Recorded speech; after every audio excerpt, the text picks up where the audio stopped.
nagproblema sa dako nga utang nila. Tungod sa iyahang papa nga perting sugarula, nangita siyag solusyon para ang utang impason. Afam ang iyang tirada kay daghan kunog kwarta.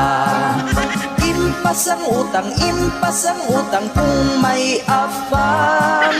Bisan pagtiguang basta kay kwartahan, it's okay lang. Di siya magpili, bisan pagbungi, basta afam. Impas ang utang kung may afam. Naa siya'y ka-video call, kanong iguang at dagon. Ang ulo wala na'y buhok, ita ng bagul-bagul. Pero ang kano naglagot, kay di man siya makasabot.